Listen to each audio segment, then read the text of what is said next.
नमस्कार दोस्तों, मैं हूं आपका दोस्त doctor Darshan Bangia, guild coach and tarot Dattu.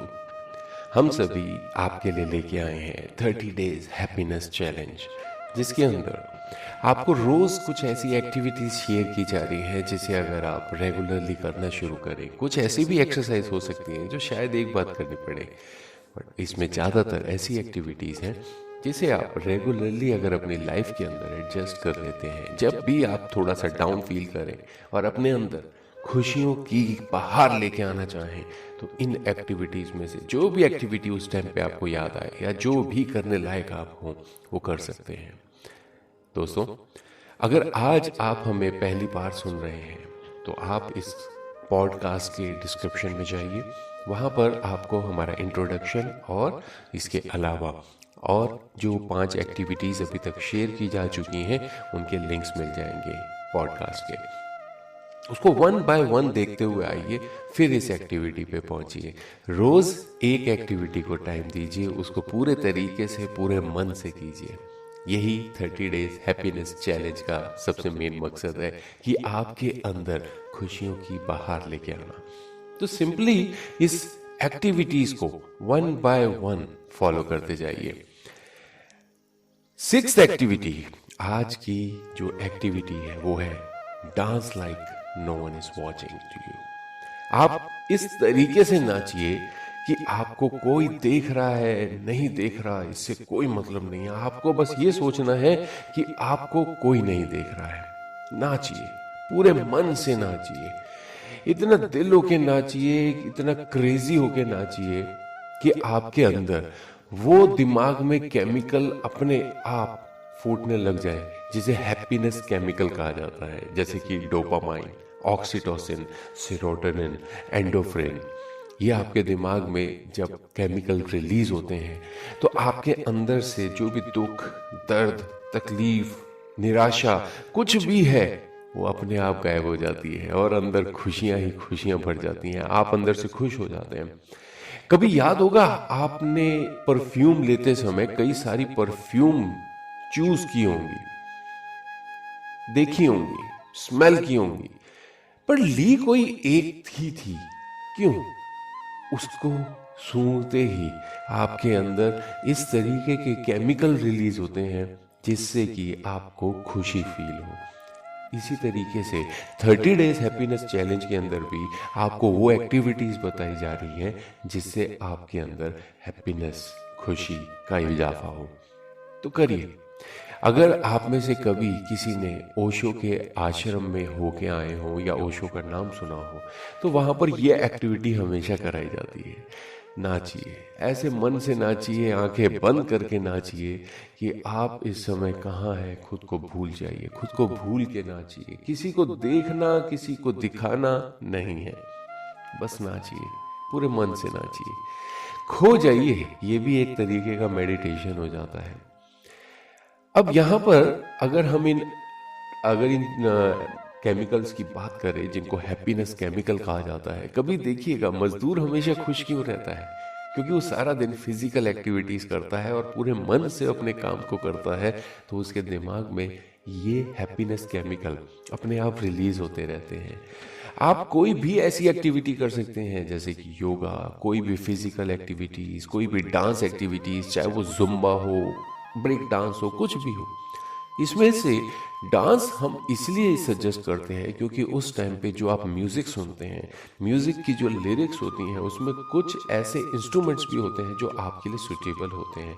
कभी आपने ध्यान दिया हो, कुछ पर्टिकुलर गाने आपको बहुत ही अच्छे लगते हैं, उसके अंदर कुछ ऐसे इंस्ट्रूमेंट्स होंगे जो कि आपके लिए सुटेबल हैं और ये इस हैप्पीनेस केमिकल को आपकी बॉडी, आपके माइंड के अंदर रिलीज करते हैं, तो आपको अच्छा लगता है। गाने के बोल आपको पसंद नहीं है, कोई भी चीज पसंद नहीं है, वो मेन चीज होती है उसके अंदर वो इंस्ट्रूमेंट जो आपके लिए सुटेबल है, तो आप इसको कीजिए।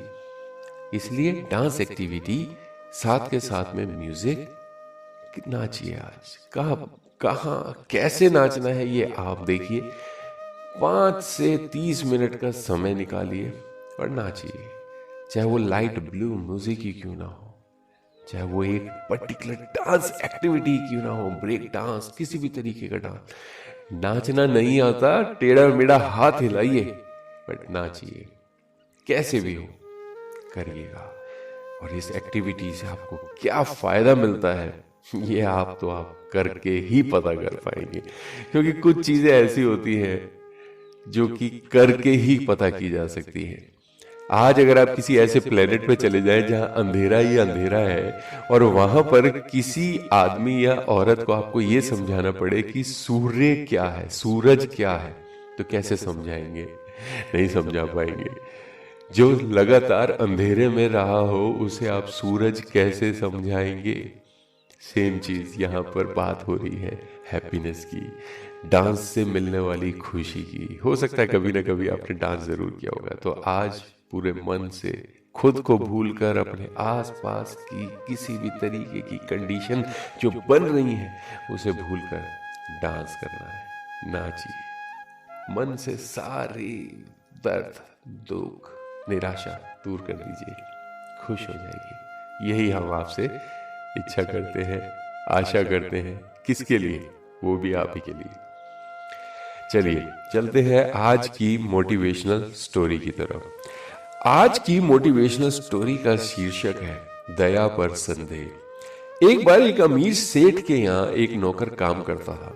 अमीर सेठ अपने नौकर से तो बहुत खुश था, लेकिन सेठ जब भी कभी उसे कोई कटु अनुभव, कोई कड़वा अनुभव होता तो वह अपने ईश्वर को अनाप शनाप कहता था और बहुत कोसता था।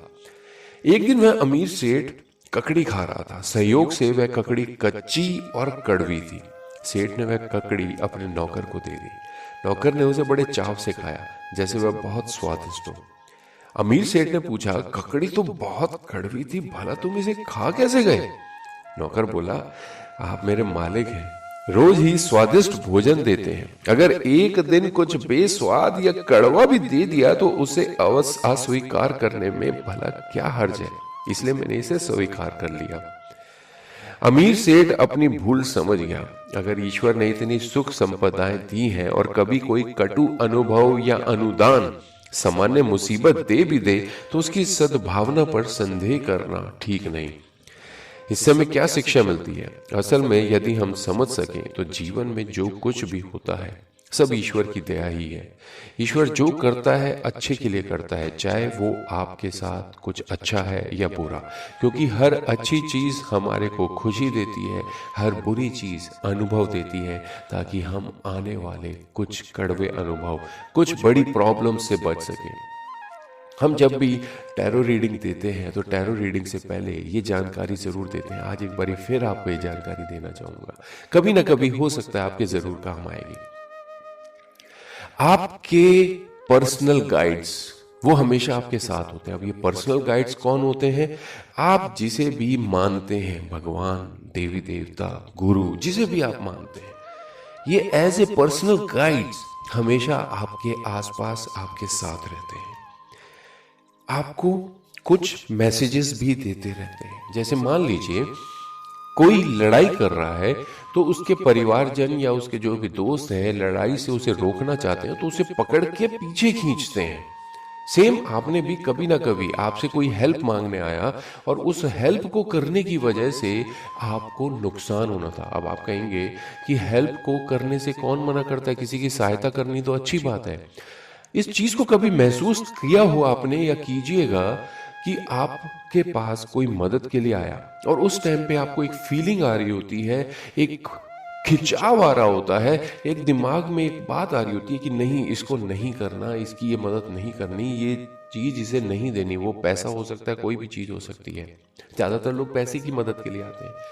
अगर उस टाइम पे आपने वो मदद कर दी तो ध्यान दीजिएगा वो पैसा आपके पास वापस नहीं आएगा। आएगा तो इतना टूट के आएगा कि उस पैसे का कोई फायदा नहीं रह जाएगा।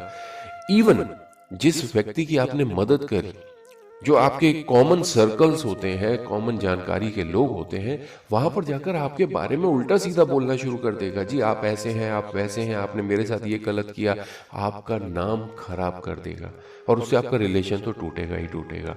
तो आपने मदद करी, उसकी वजह से उससे आपकी चाहे दोस्ती थी या रिलेशन था वो जाएगा, आपका पैसा जाएगा, आसपास के जो लोग हैं उनमें आपके बारे में जानकारी गलत पहुंचेगी। तो शायद कभी ना कभी आप सोचेंगे कि मैंने मदद करी थी, क्यों करी थी? अपना नुकसान करने के लिए। मैं लोगों की मदद करता हूं, क्यों करता हूं? अपना दुख लेने के लिए। यहां पर एक बात और भी आ जाती है कि आपके पर्सनल गाइड्स आपको कुछ सिखाने के लिए नुकसान भी देते हैं। मान लीजिए आपको 100 रुपए का नुकसान आने वाला है, उस नुकसान से बचाने के लिए वो आपको एक सीख देना चाहते हैं, तो पहले वो आपको 1 रुपए का नुकसान देंगे। सीखिए, पर आप नहीं सीख सकते हैं, या उस मैसेजेस को सीख नहीं पा रहे हैं, या फिर उस मैसेज को समझ तो लिया है बट फिर भी करना नहीं चाहते हैं, तो वो आपका नुकसान 10 रुपए का कर देंगे।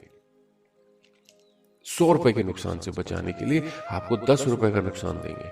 आप फिर भी नहीं सीखते, तो आपको 100 रुपए के नुकसान से बचाने के लिए वो 100 रुपए का आपको लॉस देंगे।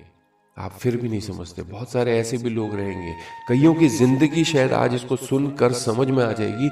उनकी जिंदगी में ज्यादातर एक ही तरीके की प्रॉब्लम अलग अलग तरीके से रिपीट हो रही है। सोच के देखिएगा, समझ के देखिएगा अपनी जिंदगी को। वो कैसे?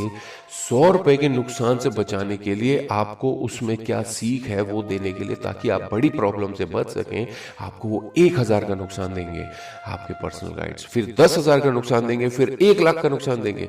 अब 100 रुपए के नुकसान से बचने के लिए वो आपको 1 लाख रुपए का नुकसान दे रहे हैं। वो क्यों दे रहे हैं? क्योंकि आपने वो सीख नहीं सीखी है जो उस सिचुएशन से, उस प्रॉब्लम से आपको सीखनी चाहिए थी। सीखना पड़ेगा, नहीं तो वो प्रॉब्लम बार बार आपके पास आती रहेगी। तो अब अपनी जिंदगी को इवैल्यूएट कीजिए, किस तरीके की प्रॉब्लम आपकी जिंदगी में चल रही है, उसमें आपको क्या सीखने को मिलता है। यही चीजें हम टैरो रीडिंग में आपको इवैल्यूएट करके बताते हैं। टैरो रीडिंग में कभी भी टैरो रीडर अपनी तरफ से कुछ नहीं बताता, आपके पर्सनल गाइड्स के मैसेजेस को टैरो कार्ड्स के थ्रू समझकर उसे इंटरप्रेट करता है। सिर्फ यही टैरो रीडिंग है। तो अब इसमें आपको आपकी खुशी के लिए एक मैसेजेस दिया गया है, उसको समझिए, अपनी जिंदगी के प्रॉब्लम्स को समझिए, उसमें क्या आपको सीख मिल रही है उसे समझिए। यही हम इन कहानियों के और विचारों के माध्यम से आप तक पहुंचाना चाहते हैं। कल फिर मिलेंगे एक नई स्टोरी के साथ। तब तक जुड़े रहे, जोड़ते रहे।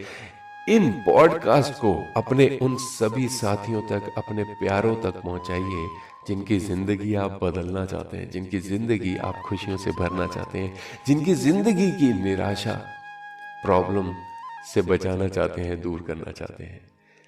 आप सभी को शुभकामनाएं। कल फिर मिलेंगे एक नई स्टोरी के साथ। Bye bye, take care, have a good day.